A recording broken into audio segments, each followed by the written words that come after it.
उज्ज्वला भीमराव पाटील म्हणजेच माहेरच्या माया तातोबा जाधव. प्रचंड ध्येयासक्ती आणि असीम धाडस यांचं दुसरं नाव म्हणजे उज्ज्वला पाटील. नावाप्रमाणेच उज्ज्वल होण्यासाठी यांनी अखंड आयुष्यभर खडतर प्रवास केला. वेळ प्रसंगी मरणयातना भोगल्या पण हार मानली नाही. अशा वारणा विद्या मंदिरच्या मुख्याध्यापिका संघर्षरागिनी उज्ज्वला पाटील यांच्या सेवानिवृत्ती सदिच्छा समारंभानिमित्त त्यांचा जीवनपट उलगडून पाहूया. 1 जून 1964 रोजी शांताबाई आणि तातोबा जाधव यांना सांगली या ठिकाणी कन्यारत्न झाले. एका सामान्य शेतकरी कुटुंबामध्ये उज्ज्वला पाटील यांचा जन्म झाला. त्यांच्या परिवारामध्ये आई वडिलांसोबतच 2 भाऊ आणि 1 बहीणही होती. उज्ज्वला यांचा त्यामध्ये 3रा क्रमांक. सर्वच भावंडांचे बालपण ऐतवडे या आजोळी तसेच कोडोली व वारणानगरमध्ये गेले. तो काळ अत्यंत हलाखीचा होता. लोकांना कमी का असेना पण जमिनी होत्या, पण पाणी नसल्यामुळे लोक हतबल झाले होते. गरिबीतून मार्ग काढण्यासाठी लोक धडपडत होते आणि त्याच वेळी जाधव कुटुंबियांना आधार मिळाला वारणेच्या पांडुरंगनगर येथे आल्या. उज्ज्वला यांच्या डीएड करण्याच्या निर्णयावर त्यांचं संपूर्ण कुटुंब त्यांच्या पाठीशी होतं. मोठे बंधू प्रकाश तसेच मामा यांनी शिक्षण घेण्यासाठी प्रोत्साहन दिलं. अखेर या संघर्षाला तोंड देत उज्ज्वला यांनी कोडोली येथील यशवंत डीएड कॉलेजमध्ये आपला प्रवेश निश्चित केला. एका नव्या आयुष्याला पुन्हा एकदा सुरुवात केली. या नव्या आयुष्यामध्ये आठवणींच्या रूपाने त्यांचे पती त्यांच्या सोबत क्षणोक्षण होते.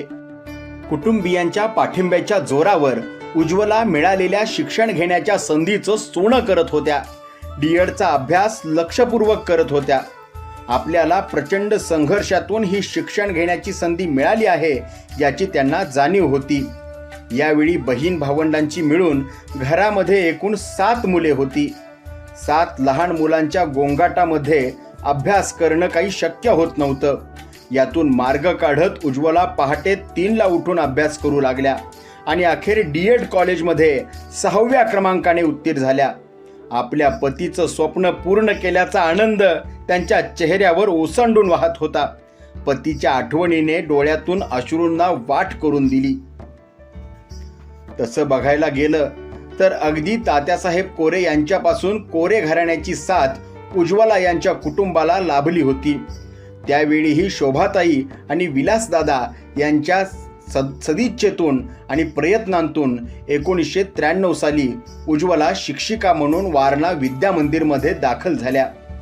पहिली 7 वर्षे शाळेकडून 1ही रुपया न घेता विनामोबदला त्यांनी विद्यासेवा केली.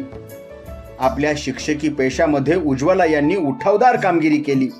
परिणामी 2020 साली मुख्याध्यापक या पदावर त्यांची वर्णी लागली. शिक्षकी पेशामध्ये काम करत असताना भाळवणे मॅडम आणि शेटे मॅडम यांच्याशी त्यांची घनिष्ठ मैत्री झाली. त्यांच्या आयुष्यामध्ये त्यांच्या सर्व सहकारी शिक्षक शिक्षिकांनी त्यांना मोलाचे सहकार्य केले. त्यांच्या सर्व सुखदुःखामध्ये त्यांचे दोन्ही बंधू, भावजया, भाचे, भाच्या, दोन्ही मुली, जावई यांचे ऋण राहिले आहे आणि त्यांच्या ऋणातच राहणे त्या अधिक पसंत करत आहेत.